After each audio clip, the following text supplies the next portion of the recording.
Get your free copy of the complete tutorial at www.teachucomp.com/free. You can manually specify the settings for the Smart Fix tool if the Auto Smart Fix command produces unwanted results. Doing this lets you more carefully set the amount of overall correction applied to an image. To do this, select Enhance, Adjust Smart Fix from the menu bar to open the Adjust Smart Fix dialog box. Use the Fix Amount slider to set the amount of correction to apply to the image. You can also enter a percentage into the adjacent % field if desired. Note that clicking the Auto button in the Adjust Smart Fix dialog box is the same as selecting the Auto Smart Fix command under the Enhance command in the menu bar.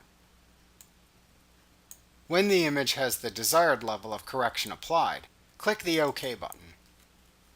Like what you see? Pick up your free copy of the complete tutorial at www.teachucomp.com/free.